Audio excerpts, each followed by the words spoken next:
9 ہجری کی بات ہے، اور اس میں ایک کتاب لکھی گئی جزرات الذہب فی اخبار من ذہب، اور اس میں ایک شخص کا واقعہ آتا ہے، ابو بکر بن عبد الباقی کا رحمہ اللہ۔ نوجوان تھے بالکل، انہوں نے وہ بیت اللہ گئے، اور جب وہاں گئے تو انہوں نے اپنا سارا فریضہ سر انجام دیا۔ کچھ دن گزرے تو وہ ہی واز ناٹ ویری رچ، ان کا راشن جو تھا وہ ختم ہو گیا، اور جب راشن ختم ہوا تو بھوک اور پیاس کا عالم۔ مکہ کے ایک دن گلی میں جا رہے تھے تو ان کو نا ایک پیکٹ ملا، انہوں نے اس پیکٹ کو اٹھایا، تھوڑا ہیوی تھا وہ، انہوں نے کہا چلو میں کمرے میں جاتا ہوں اور دیکھتا ہوں کیا ہے اس میں۔ کمرے میں گئے تو ایک ایسا ہار تھا جو کہتے ہیں میں نے آج تک نہیں دیکھا تھا۔ It was very unique, it was very precious.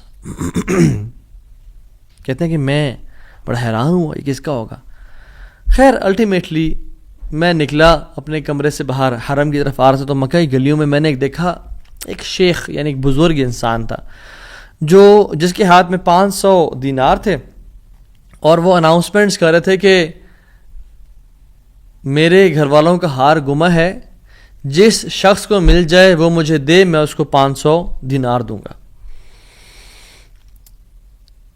ابو بکر رحمہ اللہ نے سوچا کہ میرے پاس تو پیسے نہیں ہیں، میرے پاس تو راشن نہیں ہے، میں تو بھوک پیاس کا عالم ہے، تو میں اس کو ہار دوں گا اور اسے پیسے لے لیتا ہوں، چلو دیکھتے ہیں۔ ان بزرگ کا ہاتھ پکڑا اور کہا میرے کمرے میں چلیں آپ میرے ساتھ۔ کمرے میں گئے تو کہا آپ سے 3 سوال ہیں، آپ اس پیکٹ کی نشانی بتائیں، جس چیز سے اس پیکٹ کو باندھا گیا اس کی نشانی بتائیں، اور اس ہار کی نشانی بتائیں، صرف 3 نشانیاں بتا دیں، میں آپ کو وہ دے دوں گا۔ جیسے ہمیں کوئی چیز ملے تو ہم کہتے ہیں کہ آپ یہ 3، اور اگر کوئی انسان کھوٹا ہوتا ہے نا تو وہ کہتے ہیں مجھے 50 نشانیاں بتائیں یا مجھے 60 نشانیاں بتائیں، اور کوشش کرتے ہیں ایک نہ ایک غلط بتا ہی دے گا تو ہار میرا ہو جائے گا، لیکن ہی وہ سنسیئر۔ انہوں نے کہا 3 نشانیاں، پیکٹ کیسا ہے، اس کو کس چیز سے باندھا گیا ہے، اور اس کا ہار کیسا ہے۔ تو انہوں نے کہا پیکٹ ریشم کا ہے۔ انہوں نے کہا بالکل ٹھیک ہے آپ نے۔ انہوں نے کہا کہ جو پیکٹ جس چیز سے پیکٹ کو باندھا گیا ہے وہ بھی ریشم کا دھاگا ہے۔ انہوں نے کہا بالکل ٹھیک ہے آپ نے۔ اور تیسرا چیز کا انہوں نے کہا اس میں 30 نگ لگے ہوئے ہیں اس ہار میں۔ انہوں نے کھولا اس ہار کو، دیکھا 1 2 3 4 5 6 30 کمپلیٹ، یہ آپ کا ہار۔ تو انہوں نے کہا یہ 500 آپ کے دینار۔ کہتے ہیں نہیں مجھے نہیں چاہیے۔ کہتے ہیں کیوں بیٹا، میں نے تو وعدہ کیا تھا کہ میں شخص دوں گا۔ کہتے ہیں میں نے اللہ کے لیے کام کیا ہے، یہ مجھے چیز ملی تھی، میرا ایز اے مسلمان میرا حق تھا کہ میں امانت کو واپس ادا کروں، تو میں آپ سے اس کا اجر نہیں لوں گا۔ حالانکہ ان کو نیڈ تھی، لیکن کہا کہ نہیں میرا اجر اللہ تعالیٰ سے، واللہ لا اخذها، کہ میں اللہ کی قسم اس کو نہیں لوں گا آپ سے۔ وہ بحث کرتے تھے کہ لو تم نے لینا ہے، وہ کہتے ہیں میں نہیں لینا آپ سے، آپ چلے جائیں، یہ میں نے اپنا امانت ادا کی ہے، میں نے کوئی احسان تو نہیں کیا آپ پہ۔ وہ بزرگ بڑا حیران ہوئے کہ یہ کیسا نوجوان ہے۔ خیر وہ چلے گئے۔ کچھ عرصے بعد ابو بکر بن عبد الباقی رحمہ اللہ کہتے ہیں کہ میں فائنینشلی اسٹیبل نہیں تھا، تو میں نکلا کچھ تجارت کرنے کے لیے۔ تو میں جس شپ پہ بیٹھا، ہند کی طرف میں نے سفر کیا، سافرت الی الہند، میں ہند کی طرف جانے لگا۔ اور کہتے ہیں جب راستے میں تھا تو اتنے برے طوفان نے ہماری شپ کو ہٹ کیا کہ پانی شپ کے بیچ میں آ گیا اور لاگز بکھر گئے اور وہ کشتی ٹوٹ گئی۔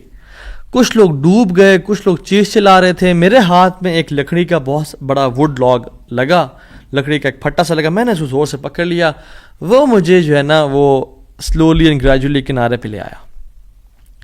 میں جب اس آئی لینڈ پہ پہنچا تو دیکھا الحمدللہ وہاں پہ بالکل وہ ابینڈنڈ آئی لینڈ نہیں تھا، وہاں پہ لوگ آباد تھے۔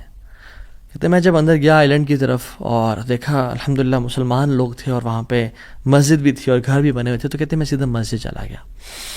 ایسے لانگ سٹوری شارٹ کر کے بتاتا ہوں میں۔ مسجد میں کہتے ہیں میں جا کے قرآن پڑھنا شروع کر دیا۔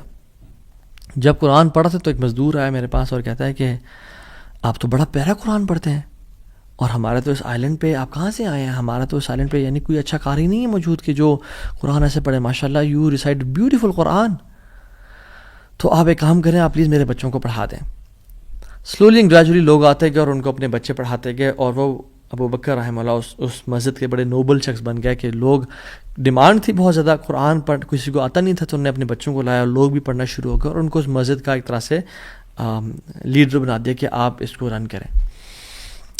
کچھ عرصے بعد جب ابو بکر رحمہ اللہ کہتے ہیں میں ابھی جاتا ہوں اس آئی لینڈ کو چھوڑ کے, مجھے نکلنا ہے یہاں سے, مجھے اپنے گھر کی طرف اور اپنے بزنس کی طرف واپس جانا ہے, تو مجھے اجازت دیں. تو ان لوگوں نے بڑا ان کو پش کیا اور کہا کہ نہیں آپ نہ جائیں, آپ کی آنے کی وجہ سے ہمارے پورے آئی لینڈ میں قرآن کی تعلیم پھیل رہی ہے, you such a noble and wonderful gentleman, آپ پلیز یہیں پہ رکیں.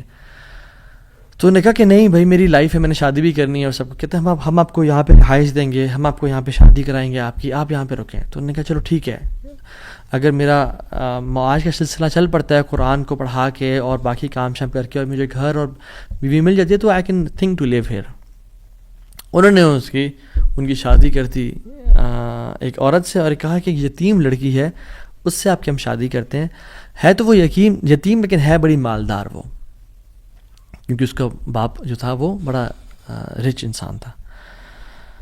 انہوں نے کہا ٹھیک ہے. جب ان کا نکاح ہوا اور اس لڑکی کے پاس جب آ کے بیٹھے, یعنی جو فرسٹ نائٹ, جب اس لڑکی کو دیکھا اور اس کے گلے پہ نظر پڑی تو وہ حیران ہو گئے. یہ دیکھے کہ جو مکہ کی گلیوں میں ان کو جو ایک نیکلیس ملا تھا وہ اس لڑکی نے اپنے گلے میں پہنا ہوا ہے. وہ بڑے حیران اور پریشان ہو گئے. کچھ ٹائم بعد جب لوگوں نے پوچھا سب معاملات ٹھیک ہیں, سب سیٹ ہے, کوئی مسئلہ پریشانی تو نہیں, کہتے ہیں کہ سب ٹھیک ہے الحمدللہ. ایک چیز میرے ذہن میں ہے جو جس کا جواب نہیں ملا مجھے. کہتے ہیں کہ جو میری بیوی ہے, اور میں سے پوچھ بھی نہیں سکا ابھی تک کیونکہ حیا اور شرمندگی ویسے کہ تم نے کہاں سے ملا, because it's very expensive necklace. کہیں اس کو یہ لگے کہ میں لالچی انسان ہوں یا میری نظر اس کے نیکلیس پہ ہے. تو یہ نیکلیس اس کو کہاں سے ملا؟ مجھے تو مکہ کی گلیوں میں ملا تھا اور میں نے ایک بزرگ انسان کو دیا تھا. وہ لوگ کیا کرنا شروع ہو گئے, فَحَلِّلُوا وَكَبِّرُوا, وہ کہہ رہے لا الہ الا اللہ, اللہ اکبر کہنا شروع ہو گئے وہ لوگ. اور کہتے ہیں کہ تم وہ نوجوان ہو.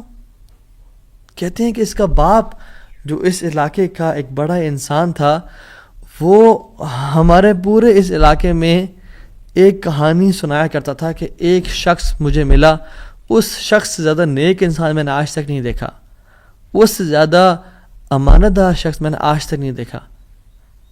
وہ ہمیں ایک لڑکے کی کہانی سنایا کرتا تھا کہ ایسے ایسے اس کو نیکلیس ملا, اس نے مجھ سے پیسے نہیں لیے اور مجھے وہ اتنا قیمتی ہار واپس دے دیا. اور وہ باپ اللہ کا نہیں گولی, وہ دعا کیا کرتا کہ یا رب میری بیٹی کی شادی اس بندے سے کروا دے یا رب جس نے مجھے وہ ہار ڈھونڈ کے دیا تھا. اور آج آپ یہاں پہ آ گئے, اللہ تعالیٰ کیسے آپ کو یہاں پہ لے کے آیا. اور وہ بڑا حیران ہوئے کہ سبحان اللہ, کس طرح سے انہوں نے ہار اللہ کے لیے دیا اور اس کا اجر صرف اللہ سے کی امید رکھی, اور اللہ تعالیٰ نے کہاں کہاں سے لا کے ان کو یہاں پہ ان کی شادی کروائی اور ان کی لائف کو سیٹل کیا, اور ہار بھی ان کو واپس لوٹا دیا. اور سبحان اللہ انہوں نے کتنے دینار کو دھتکارا تھا اور ریجیکٹ کیا تھا, 500 دینار کو. کہتے ہیں کہ مجھے ایک ٹائم میں لائف کے ہمیں ضرورت پڑی ہسبینڈ وائف کو, تو ہم نے کہا کہ اس ہار کو بیچ دیتے ہیں. جب اس ہار کو ہم نے بیچا تو اس کے 5 لاکھ دینار ہمیں ملے, 5 لاکھ دینار اس کو ملے. یعنی سبحان اللہ 500 کو انکار کیا اور اللہ تعالیٰ نے 5 لاکھ دینار واپس کر دیے. ہار بھی دے دیا, ہار والی بھی دے دی, سیٹل بھی کر دیا لائف کو. ان اللہ علی کل شیء قدیر, اللہ تعالیٰ ہر چیز پر قادر ہے, اس کے لیے کچھ مشکل نہیں ہے میرے بھائی اور میری بہنوں. آپ کی لائف میں پریشانیاں ہیں, مشکلات ہیں, زندگی تنگ ہے, آپ اللہ کو اس کے ناموں سے پکاریں, آپ اپنی نیت ٹھیک کریں, آپ اپنے اجر کا سوال لوگوں سے نہ کریں, صرف اللہ سے امید رکھیں, پھر دیکھیں آپ کی زندگی کس طرح سے آسان ہوتی ہے. یہ پھر قاضی بن گئے, قاضی ابو بکر بن عبد الباقی رحمہ اللہ, and he became a very famous person in the history. ان کے ساتھ جو اللہ تعالیٰ نے واقعہ کیا, اللہ تعالیٰ آج بھی وہی رب ہے, آج بھی وہ اپنے رحمت خزانے کھول سکتا ہے اور قدرت کی دریا بہا سکتا ہے, اور ہماری زندگی میں ہماری جو مشکلات ہیں, پریشانی ہیں, وہ دور کر سکتا ہے. بس ہم نے کرنا کیا ہے, ہم نے گناہوں سے بچنا ہے, ہم نے نیت صاف کرنی ہے, ہم نے حرام سے بچنا ہے. میں آپ کو مثال دوں, تیسرا جو پرنسپل ہے وہ یہ ہے کہ حرام نکلنے سے بچیں. پہلا پرنسپل نیت کو صاف کر لیں. دوسرا پرنسپل اللہ کی رضا کے لیے سارا عمل کریں, اللہ کو خوش کرنے کے لیے تمام اپنے اعمال کو رکھیں اور صرف اس سے اجر کی امید رکھیں. اور تیسرا پرنسپل حرام لقمے سے بچیں. آپ